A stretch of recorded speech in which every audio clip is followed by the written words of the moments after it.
അമ്മയുടെ പേരിൽ 3 വലിയ കൊറിയർ വന്നിരിക്കുന്നു എന്നായിരുന്നു വല്യപ്പ വിളിച്ച് പറഞ്ഞത്. അമ്മയുടെ വിചാരം വല്ല ടിവിയോ, ഫ്രിഡ്ജോ, വാഷിംഗ് മെഷീനോ ഒക്കെ ആയിരുന്നു എന്നായിരിക്കാം. ആ ടൈമിൽ അമ്മ എന്നെയും വിളിച്ച് തിരക്കി, "നീ എന്തെങ്കിലും ഓർഡർ ചെയ്തിട്ടുണ്ടോ? പേ ചെയ്തതാണോ?" എന്നൊക്കെ. അങ്ങനെ കേറി വന്നപ്പോഴാണ് ഞങ്ങൾ അവിടെ ഇരിക്കുന്നത് കാണുന്നത്.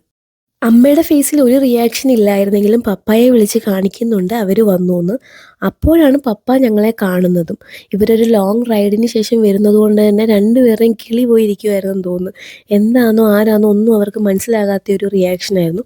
അമ്മ നൈസായിട്ട് അകത്തോട്ട് കയറിപ്പോന്നു. ഞങ്ങളെ മൈൻഡ് പോലും ചെയ്യുന്നില്ല. നല്ലുവാണെങ്കിൽ ചമ്മി ഞങ്ങളുടെ അടുത്തോട്ട് തിരിച്ചു വരുവായിരുന്നു. അങ്ങനെ പപ്പ പയ്യെ റിയാലിറ്റിയിലേക്ക് നടന്നു വരികയാണ്. ഓക്കെ, മക്കള് വന്നു, തിരിച്ചെത്തി എന്നുള്ള കാര്യം പപ്പായ്ക്ക് മനസ്സിലാക്കാൻ കുറച്ച് സമയമെടുത്തെങ്കിലും അതും എനിക്ക് നല്ലൊരു മൊമെന്റായിരുന്നു. പപ്പ എന്നോട് ചോദിക്കുക, "മോളെ എങ്ങനാ വന്നേ? എപ്പോഴാ വന്നേ? ഓൾറെഡി 2 ദിവസമായല്ലോ നമ്മളിവിടെ എത്തിയിട്ട്." ആ ഒരു ഗ്യാപ്പിൽ അമ്മ അവിടുന്ന് ഒളിഞ്ഞു നോക്കുന്നുണ്ടായിരുന്നു. എന്താ അവിടെ നടക്കുന്നതെന്നൊക്കെ ഒളിഞ്ഞു നോക്കുന്നുണ്ടായിരുന്നു. അങ്ങനെ അമ്മ പയ്യെ ഇറങ്ങി വരുന്നു. ഞാൻ നാട്ടിൽ വന്നെങ്കിലും വീട്ടുകാരെ വീഡിയോ കോളും ഓഡിയോ കോളും എല്ലാം ചെയ്തിരുന്നു. പക്ഷേ അവർക്ക് മനസ്സിലാകുന്ന തരത്തിലൊന്നും ഒരു ക്ലൂവും കൊടുത്തിട്ടില്ലായിരുന്നു. അതുകൊണ്ട് തന്നെ ഇവർക്ക് ഒരു ഐഡിയ ഇല്ലായിരുന്നു ഞങ്ങൾ നാട്ടിൽ ഈ ഇടയിൽ വല്ലതും വരുമെന്നോ അല്ലെങ്കിൽ വന്നെന്നോ ഒന്നും ഒരു ഐഡിയ ഇല്ലായിരുന്നു. അങ്ങനെ അമ്മേനെ പോയി ഹഗ് ചെയ്തു. ശരിക്കും ഒരു ഇമോഷണലിനേക്കാളിലും കൂടുതൽ കോമഡി എലമെൻ്റ് ആയിരുന്നു ഇവരെ മീറ്റ് ചെയ്തപ്പം.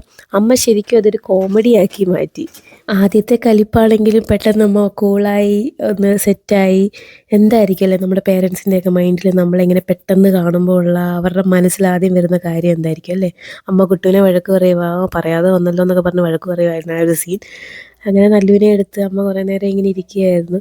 ആ ഒരു ഷോക്കിൽ നിന്ന് അവർ കുറച്ച് സമയം എടുത്തു അതിൽ നിന്നൊന്ന് മാറാൻ വേണ്ടിയിട്ട്. ഈ അവസരത്തിൽ എനിക്ക് ഏറ്റവും മിസ് ചെയ്തത് എൻ്റെ അനിയനെയായിരുന്നു. അവനെ കാണാൻ പറ്റിയില്ല. അടുത്തതായിട്ട് ഞാൻ കാണാൻ പോകുന്നത് എൻ്റെ ബെസ്റ്റ് ഫ്രണ്ടിനെയാണ്, എൻ്റെ ചങ്കിനെ. ചങ്ക് ഒരു CID ആയതുകൊണ്ട് എന്നെ ഇങ്ങോട്ട് കാറിൽ വന്ന് പൊക്കുമായിരുന്നു ചെയ്തത്. സെയിം ഡേ തന്നെ ഞങ്ങൾ വാട്സപ്പിൽ ചാറ്റ് ചെയ്തിട്ടുണ്ടായിരുന്നെങ്കിലും ഞാൻ നാട്ടിൽ വന്നിട്ട് അവളോട് ചാറ്റ് ചെയ്യുന്നതെന്ന് അവൾ സ്വപ്നത്തിൽ പോലും വിചാരിച്ചില്ലെന്നാണ് അവൾ എന്നോട് പറഞ്ഞത്. അപ്പോൾ ഭയങ്കര രസമായിരുന്നു ഞങ്ങൾ മീറ്റ് ചെയ്തത്.